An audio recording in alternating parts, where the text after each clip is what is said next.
নিজের প্রাণের ঝুঁকি নিয়ে উর্মিলা মুখার্জির ডাক্তারকে রক্ষা করল জগদ্ধাত্রী।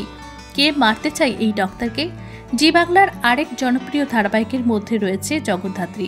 প্রতিদিন প্রায় দুর্ধর্ষ পর্ব দেখা যায় ধারাবাহিকে এখন জগদ্ধাত্রী মা হতে চলেছে, তাই তাকে নিয়েই মেতে উঠেছে পুরো মুখার্জি পরিবার। রাজনাথ মুখার্জি থেকে শুরু করে পরিবারের প্রত্যেকটি সদস্যই ভীষণ খুশি স্বয়ম্ভু জগদ্ধাত্রীর নতুন সদস্যর আগমনে। মুখার্জি বাড়িতে এখন চলছে তাই জমজমাট সেলিব্রেশন।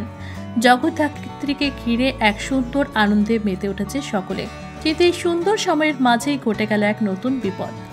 উর্মিলা মুখার্জির হত্যার রহস্য নিয়ে এবার জগদ্ধাত্রীতে আসতে চলেছে নতুন পর্ব। জগদ্ধাত্রীতে রয়েছে এক কঠিন অসুখ, যেটা তার প্রাণ সংশয় অবধি করে দিতে পারে, কিন্তু জগদ্ধাত্রী শক্তিশালী নারী হিসেবে তার এই অসুখকে দূরে সরিয়ে জ্যাজ সান্যাল হিসেবে নতুন রহস্য খুঁজতে বেরিয়ে পড়েছে। উর্মিলা মুখার্জির ডাক্তারকে হত্যা করতে চায় কে, তাই নিজের প্রাণের সংশয় না রেখে কোনোভাবেই ডাক্তারকে বাঁচাতে চায় জগদ্ধাত্রী। অন্যদিকে জগদ্ধাত্রী এক আগন্তুক ফোন করে বলে উর্মিলা মুখার্জি খুন হয়েছে। কে সেই ফোন করেছে সেটা জানতে মরিয়া জগদ্ধাত্রী। অন্যদিকে রাজনাথ মুখার্জিকে ফোন করে তার পেছনে ষড়যন্ত্র করা হচ্ছে।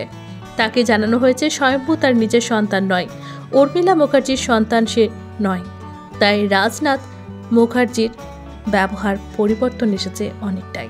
কিভাবে উর্মিলা মুখার্জির নতুন রহস্যের সমাধান করবে জগদ্ধাত্রী? কারণ একদিকে সে জ্যাজ সান্যাল, অন্যদিকে একজন মা, তাই নিজের সমস্তটুকু দিয়ে কিভাবে রক্ষা করবে মুখার্জি বাড়ির সকলকে? জানতে চোখ রাখুন জগদ্ধাত্রী ধারাবাহিকে। আগামী পর্বগুলিতে থাকছে বিশেষ চমক। প্রতিদিন সন্ধ্যে 7টায় শুধুমাত্র জি বাংলার পর্দায়।